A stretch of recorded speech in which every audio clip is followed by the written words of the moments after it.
এখানে হচ্ছে আনারসের চাটনি।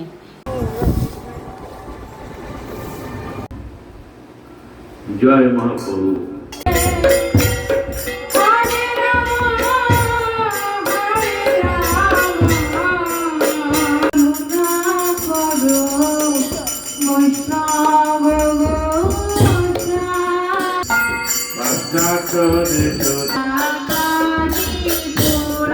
পকেট ভর্তি টাকা, ভালো ডিগ্রি।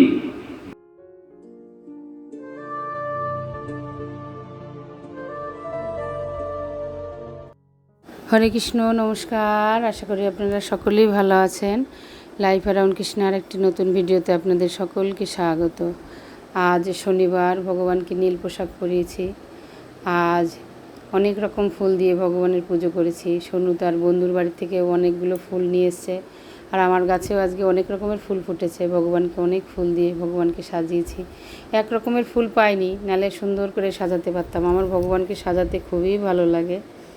আজ ভগবানকে আমি চিড়ে, আম, মিষ্টি, কলা সব কিছু দিয়ে, আপেল সব কিছু দিয়ে সকালবেলার ভোগ দিয়েছি। আজ তারপরে তাড়াতাড়ি রান্না করব। আজকে আমার বিকেলবেলা একটা প্রোগ্রাম আছে। আমি যে নতুন এক মাতাজি ভক্ত হয়েছে, সেই মাতাজির বাড়িতে আজকে প্রথম নামহট্ট হবে এবং খুব আনন্দিত, আমিও খুব আনন্দিত। কেননা মাতাজি সব কিছু আমার মাধ্যমেই যোগাযোগ হচ্ছে, সব কিছু ইস্কনের সাথে, ইস্কনের ভক্তদের সাথে। উনি আমার সাথে সব জায়গায় প্রোগ্রামে যান এবং যেইটুকুনি আমার ক্ষমতা এবং ভগবান আমাকে যেটুকুনি সাধ্য দিয়েছে সেইটুকুনি গুরু গোবিন্দের কৃপায়, আমার শিক্ষাগুরু, আমার দীক্ষাগুরুর কৃপায় যেটুকুনি আমি শিখেছি ওনাকে আমি শেখানোর চেষ্টা করছি। আর উনিও খুব আগ্রহী এবং ভগবানের খুব সুন্দর সেবা করেন। তাই আজকে ওনার বাড়িতে প্রথম ভক্তরা গিয়ে আজকে নাম কীর্তন করবেন আর নামহট্ট হবে। তাই আজকে তাড়াতাড়ি রান্না করে আমার জবটাও কমপ্লিট করতে হবে। জব কমপ্লিট হয়নি এখনও, তাই রান্না শেষ হয়ে গেছে আমার। এখন আপাতত রান্না শেষ করে এখন ভগবানকে ভোগ লাগাতে এসেছি। পটল আলুর সবজি, গোল গোল করে আলু ভাজা, কলাইয়ের ডাল আর স্যালাড আর হচ্ছে আনারসের চাটনি, লেবু। আপনারাও ভগবানের ভোগ দর্শন করুন আর ভগবানের কৃপা লাভ করুন। এখন আমি বেরিয়ে পড়েছি মাতাজির বাড়ির উদ্দেশ্যে। আপনারাও চলুন আমার সাথে সাথে। আজ আমরা সারা সন্ধ্যেটা ভক্তর সঙ্গে কী করি আপনারাও দর্শন করুন। আর প্রভু অনেক দূর থেকে আসেন, সেই পায়রাডাঙ্গা থেকে আসেন। আর প্রভুর ওখানে এবার নাকি প্রচণ্ড বৃষ্টি হচ্ছে। তাই বলছে মাতাজি আমি তো মৃদঙ্গ নিয়ে যেতে পারবো না। উনি তো স্কুটি নিয়ে আসেন, এক তো উনি মাইক নিয়ে আসবেন, তারপরে মাইকের সাথে স্ট্যান্ড নিয়ে আসে, বড় একটা ব্যাগ থাকবেন ওনার সাথে। তা মৃদঙ্গ কী করে আনবেন? তাই আমাকে বলছেন আপনি বাড়ির থেকে মৃদঙ্গ নিয়ে আসেন। আর আমার মৃদঙ্গটা বেশি একটা ভালো না, কেননা দীর্ঘদিন আমাদের বাড়িতে কেউ বাজানোর লোক নেই। কবে প্রভুরা আসে আমাদের বাড়িতে আসেন তখন ওনারা একটু বাজান, এছাড়া তো আমার মৃদঙ্গ বাজানোর লোক নেই। তাই এমনিতেই মৃদঙ্গ, তবলা বৃষ্টির সময়, যে বর্ষার সময় খুব খারাপ হয়ে যায়, ঢ্যাপ ঢ্যাপ আওয়াজ হয়। তা সত্ত্বেও একটু হলেও তো বাজনা না থাকলে পরে কীর্তনও ভালো লাগে না। তাই প্রভুজি বলছে আমি পারবো না মৃদঙ্গ আনতে, আপনার মৃদঙ্গটা নিয়ে আসেন। তাই সব ভক্তরা উপস্থিত হয়ে গেছে, আমরাও চলে এসেছি। এখনও আরও ভক্ত আসবে, অল্প অল্প আসা শুরু করেছে। এখন সন্ধে, অনেকেই মায়েরা যারা আসেন মাতাজিরা, তারা সন্ধে দিয়ে তারপরে আসেন। তাই আমার সন্ধে তো আমার মেয়ে দেবে, আমার মেয়েই দেয়। আমি কোথাও গেলে পরে মেয়েই আমার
নমস্তে সরস্বতী দেবে গৌরবাণী প্রচারিণে নির্বিশেষ।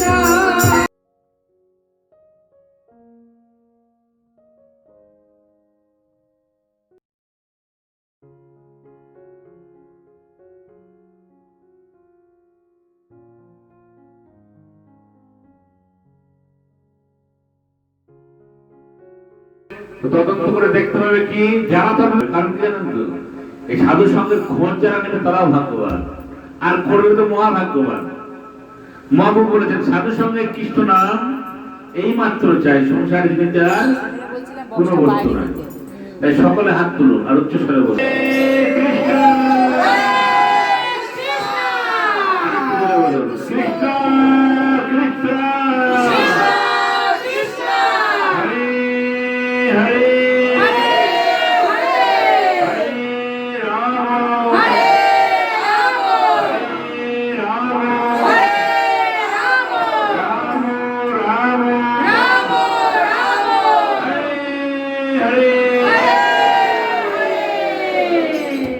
जय जय राम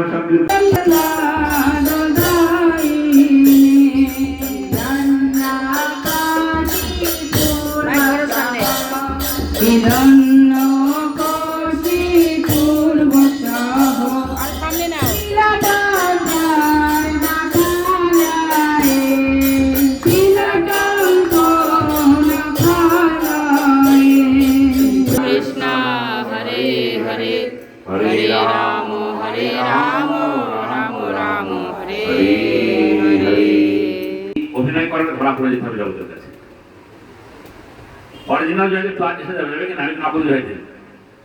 তাই তিনি পিঠে খাটে যখন বিশ্রাম দিয়েছে আর ভগবানের এই জয়দেবকে পদ্মাবতী প্রতিদিনের নাই তাকে বাতাস দিয়ে সেবা করছে, আর নকল জয়দেব কি করছে চিন্তা করছে খুব তাড়াতাড়ি আমার ঘুমটা আসতে হবে, না হলে এখানে যাবে না, সমস্যা বেড়ে যাবে। তাই জয়দেব নাম ডাকতে শুরু করেছে, মানে ঘুমানোর ভান করছে। আর সেই সময় মা পদ্মাবতী এই প্রসাদের পাত্র নিয়ে সমস্ত প্রসাদ নিয়ে সেবা শুরু করেছে। সেবা করতে করতে যখন শেষ গ্লাসটা মুখে তুলবে, অরিজিনাল জয়দেব একদম তারে দাঁড়িয়ে দরজার কাছে দাঁড়িয়ে জয়দেব স্তম্ভিত, পাগল হলো কৃষ্ণ প্রেমে। তিনি তো ভক্ত, কি গো তুমি সারা জন্মের যে প্রতিষ্ঠাত্রী লক্ষ্মী, তুমি একজন পরম ভক্ত, হ্যাঁ তুমি যে স্বামীর সেবা গ্রহণের পর সেবা গ্রহণ করো, সেটা তুমি একজন কি কি বলে নারী বলে সতী নারী হয়ে সেটি লঙ্ঘন করলে আজকে। পদ্মাবতী শেষ গ্লাসটি নিয়ে নিয়েছে, হতবাক হয়ে গেছে। আরে কেন, আমি কি ভুল করলাম? আরে আমাকে প্রসাদ না দিয়ে তুমি প্রসাদ পেয়ে নিলে। পদ্মাবতী কথা বলতে হবে, তাহলে আমি কার সেবা করলাম? আমাদের আরতি কীর্তন ক্লাস সব কিছু হয়ে গেছে, আর আমাদের ক্লাস অনেকক্ষণ হয়েছে, অনেকক্ষণ, প্রায় 1 ঘন্টা প্রভুজি ক্লাস দিয়েছেন। এত সুন্দর ক্লাস দিচ্ছিলেন, মানে শুনতেই থাকি। এখন পুরো ক্লাসটা তো আর আমি আমার ভিডিওতে দিতে পারি না, তাহলে অনেক বড় হয়ে যাবে ভিডিওটা, তাই সামান্য কিছু দিলাম। আর তারপরে ক্লাসের পরে প্রসাদ হলো, সবাইকে প্রসাদ দিলাম, মাতাজি, আমি, মাতাজির ছেলে সবাই মিলে সবাই হাতে হাতে সবাই প্রসাদ দিলাম, দিয়ে সবাই প্রসাদ নিয়ে বাড়ি চলে গেল। তারপরে প্রভুজিও অনেক দূর থেকে এসছেন, ওনারও যেতে হবে, বাইরের আকাশের অবস্থা খুব খারাপ, যখন তখন বৃষ্টি নামতে পারে। বৃষ্টি হচ্ছিলেন, উনি বৃষ্টি মাথায় নিয়ে বাড়ি থেকে এসছেন। আমরা তো কাছে থাকি, অসুবিধা নেই, আর ওনাকে অনেক দূরে যেতে হবে। আমার ভিডিওটা আপাতত এই পর্যন্ত, আবার আর একটা ভিডিওতে আপনাদের সাথে আবার দেখা হবে। ততক্ষণ আপনারা ভালো থাকবেন, সুস্থ থাকবেন। আর আমার ভিডিওটা যদি আপনাদের ভালো লেগে থাকে তাহলে লাইক করবেন, কমেন্ট করবেন, শেয়ার করবেন, আর আমার সাবস্ক্রাইব করে আমার পাশে থাকবেন। হরে কৃষ্ণা, হরি বল।